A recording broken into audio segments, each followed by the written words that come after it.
اے ایمان والو، روزے تم پر اس طرح فرض کیے گئے ہیں جیسے تم سے پہلے لوگوں پر فرض کیے گئے، اور روزہ دار مرد اور روزے دار عورتیں، اور اپنی شرمگاہ کی حفاظت کرنے والے مرد اور اپنی شرمگاہ کی حفاظت کرنے والی عورتیں، کثرت سے اللہ تبارک و تعالیٰ کا ذکر کرنے والے مرد اور کثرت سے اللہ تبارک و تعالیٰ کا ذکر کرنے والی عورتیں، اللہ نے ان کے لیے بخشش اور اجر عظیم تیار کر رکھا ہے۔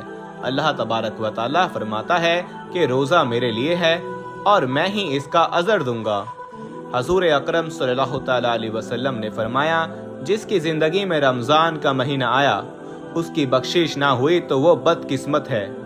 آپ صلی اللہ تعالیٰ علیہ وسلم نے پھر فرمایا، ہر چیز کی کوئی زکوٰۃ ہوتی ہے، جبکہ جسم کی زکوٰۃ روزہ ہے۔ حضور اکرم صلی اللہ تعالیٰ علیہ وسلم نے فرمایا، رمضان کے مہینے میں اللہ نے میری امت کو 5 ایسی چیزیں عطا کی ہیں جو اس سے پہلے کسی امت کو نصیب نہیں ہوئیں۔ پہلی یہ کہ روزہ رکھنے والے کے منہ سے جو بو نکلتی ہے، اللہ تبارک و تعالیٰ کو وہ مشک سے بھی زیادہ محبوب ہے۔ دوسری یہ کہ جب رمضان کا مہینہ آتا ہے تو شیطان کو جکڑ دیا جاتا ہے۔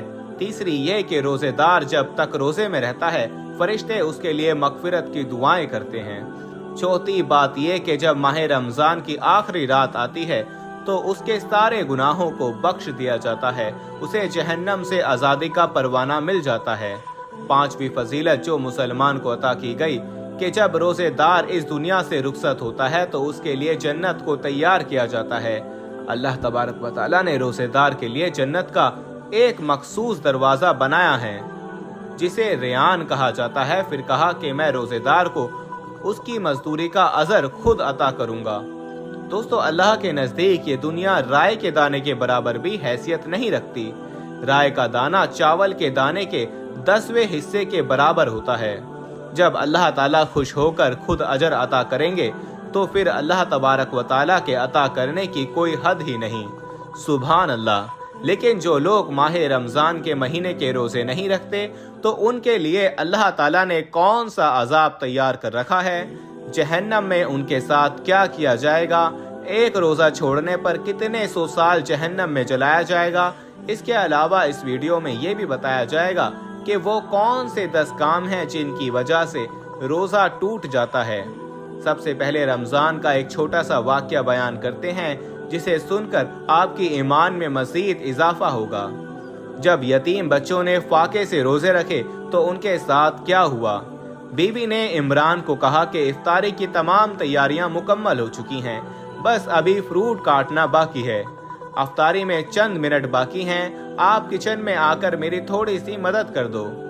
عمران، جو کہ لاہور میں ایک مڈل گھرانے سے تعلق رکھتا ہے، بتاتا ہے کہ جب میں بیوی کی بات سن کر کچن میں جا کر تربوز کاٹنا شروع کر دیا، چند ہی لمحوں میں افطاری کی تمام تیاریاں مکمل ہو گئیں۔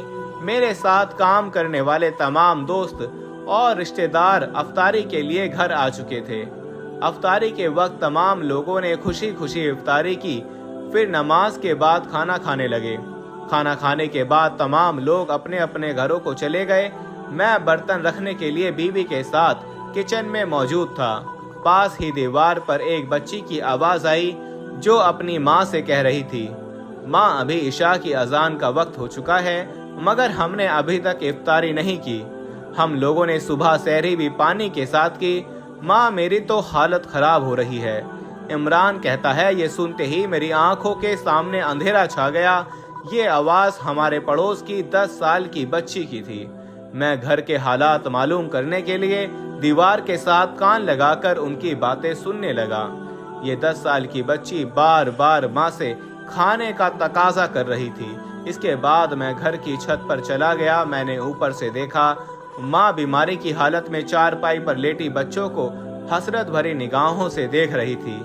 تمام بچے ماں کے آس پاس جمع تھے۔ عمران بچوں کی حالت کو دیکھ کر وہیں گر پڑا۔ ہمت کر کے دوبارہ دیوار کے ساتھ ٹیک لگا کر کھڑا ہو گیا۔ اتنے میں بچوں کی ماں کی نظر عمران پر پڑ گئی۔ عمران کو دیکھتے ہی اس کی آنکھوں میں آنسو آ گئے۔ آنسوؤں کو صاف کرتے ہوئے عمران سے کہنے لگی، بھائی آپ کیسے ہیں؟ آشیا نے ابھی کھانا کھایا ہے مگر یہ پھر بھی کھانے کی ضد کر رہی ہے۔ عمران کو پتا تھا یہ عورت جھوٹ بول رہی ہے۔ وہ تیزی سے گھر کی کچن میں گیا، اس نے وہاں سے کھانا اٹھایا اور بچوں کو دے کر بازار چلا گیا۔ اس نے ضرورت کی تمام چیزیں خریدیں۔ بچوں کا روتا ہوا چہرہ اس کے سامنے تھا۔ عمران جیسے ہی ان کے گھر پہنچا، اس 10 سال کی عائشہ نے دروازہ کھولا، جس کے چہرے پر ایک عجیب سی مسکراہٹ تھی۔ اس کی آنکھیں خوشی سے چمک اٹھیں۔ وہ شور مچانے لگی، دیکھو عمران بھائی ہمارے لیے کیا لائے ہیں۔ عمران کے دل میں ایک عجیب سی خوشی اور ایک اطمینان تھا۔ اس نے تمام بچوں کو باری باری اپنے سینے سے لگایا۔ ماں نے جب یہ دیکھا تو وہ بلک بلک کر رونے لگی۔ عمران نے ان لوگوں کو کہا، آج سے تمہاری افطاری اور سحری میری طرف سے ہے، آپ لوگوں کو پریشان ہونے کی ضرورت نہیں۔ انشاءاللہ رمضان کے بعد بھی میں آپ لوگوں کو راشن دیتا رہوں گا۔ دوستو، اس کے بعد یہ لوگ سحری اور افطاری عمران کے گھر میں کرتے۔ ایک دن عمران نے خواب میں دیکھا کہ جنت میں ایسا محل ہے جس کی بیرونی اور اندرونی حصے صاف نظر آ رہے ہیں۔ دودھ اور شہد کی نہریں آس پاس بہہ رہی ہیں۔ چھوٹے چھوٹے بچے اس محل میں کھیل رہے ہیں۔ ہر طرف پھلوں کے باغ ہیں۔ اس نے پوچھا، یہ محل کس کا ہے؟ غیب سے آواز آئی، یہ محل تمہارا ہے، کیونکہ تم یتیم بچوں کو سحری اور افطاری کرواتے ہو۔ یہ محل اس آدمی کے لیے ہے جو اچھی طرح بات کرے، دوسروں کو کھانا کھلائے، ماہ رمضان کے روزے رکھے، تہجد کی نماز پڑھے۔ دوستو، ایک صحابی نے حضور اکرم صلی اللہ تعالیٰ علیہ وسلم سے پوچھا، مجھے کوئی ایسا عمل بتا دیں جس کی وجہ سے جنت مجھ پر واجب ہو جائے۔ آپ صلی اللہ تعالیٰ علیہ وسلم نے فرمایا، اچھی بات کرنا اور دوسروں کو کھانا کھلانا۔ اس رمضان کے مہینے میں لوگوں کے گھروں میں انتہائی غربت ہے، انہیں کھانا کھلا کر جنت میں اپنے لیے محل بنا لو۔ دوستو، ماہ رمضان وہ مہینہ ہے جس میں قرآن پاک اتارا گیا۔ اسلام کی بنیاد 5 چیزوں پر ہے۔ یہ کہ گواہی دینا کہ اللہ کے سوا کوئی معبود نہیں، محمد صلی اللہ تعالیٰ علیہ وسلم اللہ کے رسول ہیں، نماز قائم کرنا، زکوٰۃ دینا، حج کرنا اور رمضان کے روزے رکھنا۔ حضور اکرم صلی اللہ تعالیٰ علیہ وسلم نے فرمایا، معراج کی رات میں ایک پہاڑ پر چڑھا۔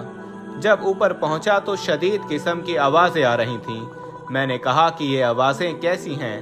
فرشتوں نے کہا، یہ جہنمیوں کی آہو پکار ہیں۔ میں نے دیکھا کچھ لوگ کونچوں کے بل لٹک رہے ہیں، ان کی باہیں کٹی ہوئی ہیں، ان کی باہوں سے خون بہہ رہا ہے۔ میں نے پوچھا، یہ کون لوگ ہیں؟ فرشتوں نے کہا، یہ وہ لوگ ہیں جو افطاری سے پہلے ہی اپنے روزے افطار کر لیا کرتے تھے۔ دوستو، جو لوگ رمضان کے روزے نہیں رکھتے ان کو کس قدر عذاب کا سامنا کرنا پڑے گا۔ جو آدمی ایک روزہ چھوڑے گا وہ 9 لاکھ برس تک جہنم کی آگ میں ڈالا جائے گا۔ حضور اکرم صلی اللہ تعالیٰ علیہ وسلم نے فرمایا، جو آدمی جان بوجھ کر رمضان کا ایک روزہ چھوڑے، وہ اگر ساری زندگی بھی رمضان کے روزے رکھتا رہے تو وہ اس کے ایک روزے کے برابر پہنچ نہیں سکتا۔ دوستو، یہ وہ 10 کام ہیں جن کی وجہ سے روزہ ٹوٹ جاتا ہے۔ اگر روزے دار اپنی بیوی سے جماع کرے تو اس کا روزہ ختم ہو جائے گا۔ جس آدمی کا اپنی بیوی سے بوز و کنار کرتے ہوئے انزال ہو جائے یا وہ مشتجنی کرے تو اس کا روزہ ضائع اور باطل ہو جائے گا۔ جو آدمی جان بوجھ کر کچھ کھا پی لے تو اس کا روزہ ضائع ہو جائے گا۔ جو آدمی جان بوجھ کر الٹی کرے اس کا روزہ ختم ہو جائے گا۔ جو آدمی مریض کو خون دے اس سے روزہ ضائع ہو جاتا ہے۔ جس عورت کو حیض آ جائے اس کا روزہ ٹوٹ جاتا ہے۔ وضو کرتے وقت پانی گلے کے نیچے چلا جائے تو روزہ ٹوٹ جائے گا۔ سگریٹ پینے سے روزہ ضائع ہو جائے گا۔ اگر روزے کی حالت میں مسوڑوں سے خون آئے، یہ خون حلق کے پار چلا جائے تو ایسی حالت میں روزہ فاسد ہو جائے گا۔ روزے کو دوبارہ رکھنا ضروری ہے۔ جو آدمی روزہ رکھتے ہوئے باطل کام اور باطل کلام نہ چھوڑے تو اللہ تبارک و تعالیٰ کو اس کے بھوکے پیاسے رہنے کی کوئی ضرورت نہیں۔ ہمارے پاس بہت سارے ای میلز اور میسج آ رہے تھے کہ ہمیں شوگر کی دوائی بتائیے۔ تو اگر آپ کو شوگر کی بیماری ہے یا دھات کی بیماری ہے یا مردانہ طاقت سے ریلیٹڈ کوئی بھی بیماری ہے تو ہمارے پاس ان سب بیماریوں کی دوائی موجود ہے، جس سے آپ کی بیماری گارنٹی سے جڑ سے ختم ہو جائے گی۔ آپ کو صرف یہ دوائی ایک باری منگانی ہوگی، ایک بار سے ہی آپ کی دوائی سے آپ کی جو بیماری ہے وہ جڑ سے ختم ہو جائے گی انشاءاللہ۔ ہمارے جو عالم ہیں انہوں نے اس دوائی پر پڑھائی کی ہے، وظائف کیے ہیں، تو اگر آپ دوائی منگوانا چاہتے ہیں تو ہم کوریئر سے آپ کے پاس دوائی بھیج دیں گے۔ دوائی کے پرائس بھی زیادہ ہائی نہیں ہیں۔ دوائی منگوانے کے لیے آپ اسکرین پر دیے گئے نمبر پر واٹس ایپ کر کے دوائی آرڈر کر سکتے ہیں، اور زیادہ جانکاری کے لیے آپ واٹس ایپ پر میسج کریں۔